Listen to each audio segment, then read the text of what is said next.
what do my finances really look like? Hi everyone, and welcome back to my channel.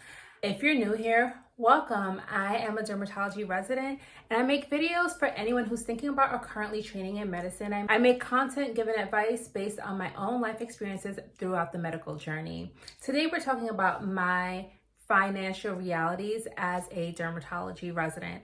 I wanted to give you guys just an insight on what it's like financially to be a resident, what the expenses has looked like throughout my training and where I currently stand. The reason I'm making this video is because when I was applying to medical school, I had no idea what this looked like. I really never even thought about it. I think nowadays more people talk about it. You can find videos on it, but I wanted to make a video myself for you guys to really hear from someone who's in the field, who's been through it, to see what it really is like. So I'm going to start with what I currently make. Resident salary is actually something you can Google. It's not really like a secret. All of the programs put on their website what residents make. So a first year resident is considered PGY1, and it can go up to like PGY10 for like people who did a residency, then are doing fellowships after. So I'm currently a PGY3. So I've done in my third year of residency. And with that, with most programs, they start you off at a specific salary, and each PGY year level, your salary will slightly increase, okay? So when I started my residency, I started at around 60K. I am currently at around 65K now as a PGY3, and in my last year, we will be getting 70K as PGY4s. And I guess that's adjusting a little bit for inflation as well. So in a few months, I'll be making 70K. Resident salaries are around the same. I think they say they adjust for cost of living. However, I don't think they rapidly increase at the way that our economy is going and inflation and everything feels expensive. I don't think salaries are increasing as much. So in Florida, your resident salary could be as low as 40K. I know some residency programs that are paying that. And then I've seen the highest residency pay in New York, which is 70K and above. And I was been told that in states like Wisconsin, the amount that they get paid is probably the highest pay for their cost of living. So for the salary that I make, I'm considered above the average salary of Americans. And I think it's okay to live in Philadelphia. For you to get like even a slightly nice home, a slightly nice apartment within the city, it's about $1,500 per month. And then that doesn't include your utilities. It doesn't include usually parking. And then if you do have to pay for parking, it could be anywhere from $100 to $200 a month. So these costs really, really do add up. I was considering to live right in the city. However, for the apartments that I wanted, how close I wanted to be to work, if I was living in the city, it was just coming up to like 2K plus per month. So I just didn't feel like my salary gave me enough flexibility to do that. I would rather just, have more money to myself. So I live further away from the city. Okay, so you know how much I'm making. So what is my debt? My debt is, when I graduated from medical school, my debt was about 190K. So that 190K actually includes my undergrad years, my special master's program, and medical school. So as an undergrad, I did go to a school that's considered a bit of a public school. It's interesting. It's like a Commonwealth program, but I paid relatively cheaper tuition compared to people who go to a private college. Then for my special master's program, I did it in Florida, and it actually worked out cheaper than most other special master programs, or even most special master's programs that I was looking at. And that was around 20K. And then I had med school. I won't get into the nitty gritty of it, but here is what my current medical school is charging for tuition, and they give you a breakdown of what living expenses will look like.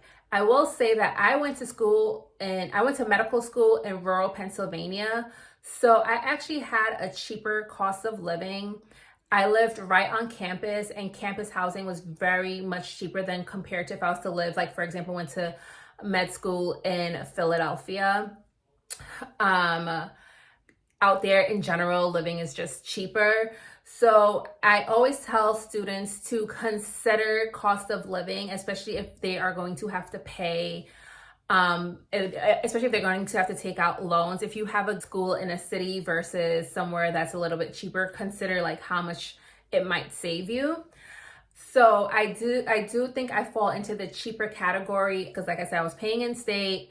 I was living in a cheaper area. And then also my loans in general were cheaper just because I didn't go to a private undergrad as well. And even when I did a special master's program, it was still cheaper than most other special master's program. Like, I literally looked at costs all the time.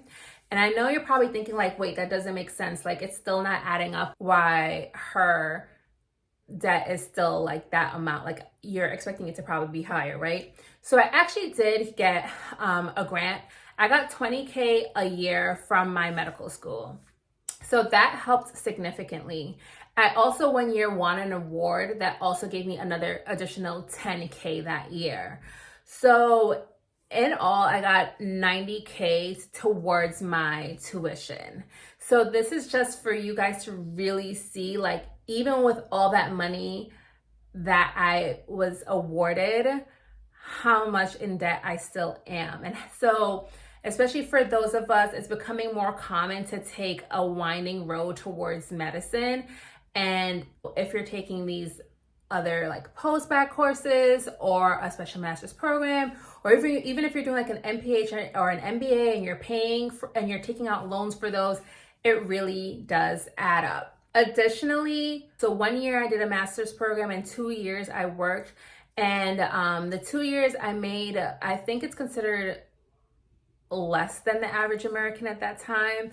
And while I was working, I did pay towards my student loans. I was able to live with my mom, and that helped me save a lot of money as well.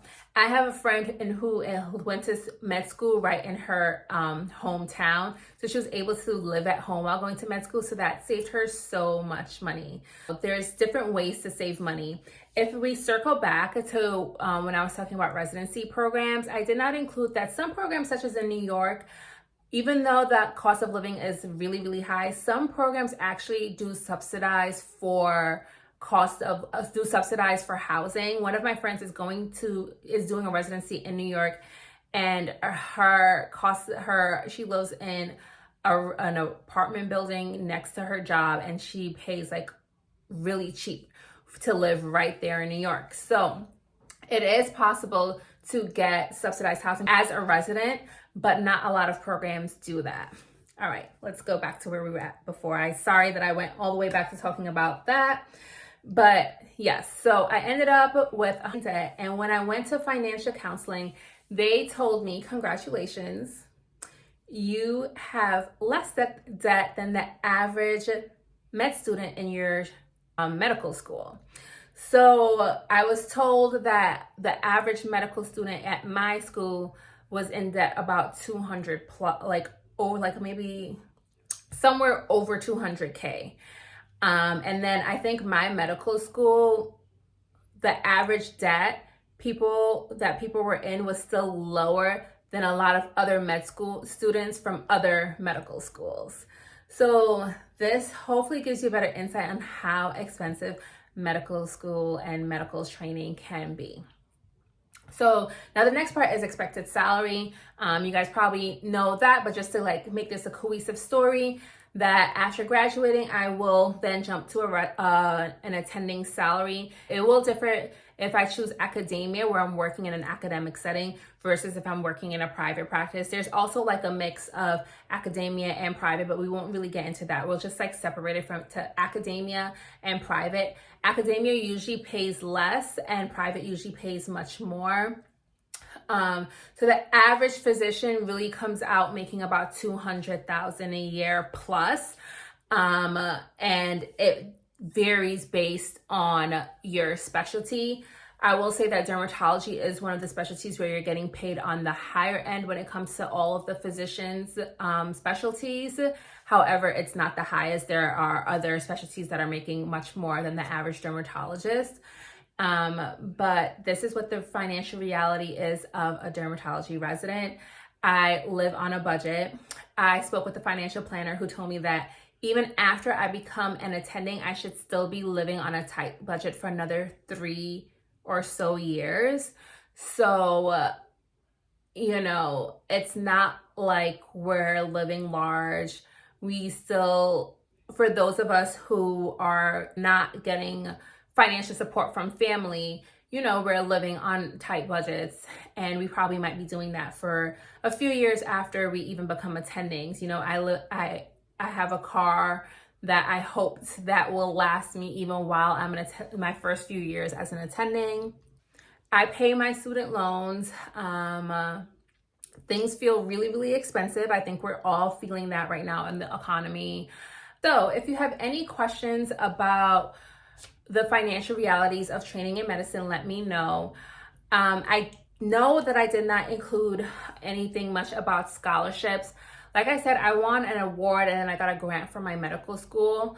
I will hope to make a video in the future which talks about ways where you can get scholarships to help pay for medical school. But this video was really just for you to get insight on what the financial realities looks like for a resident physician. If you have any questions, let me know. If you like this video, make sure to press that like button. If you aren't subscribed to my channel yet, make sure you subscribe and put that bell on so you know every time I'm dropping these gems. If you have any topics you'd like me to talk about, let me know in the comments. I hope you enjoyed, and I look forward to speaking with you at my next video. Bye.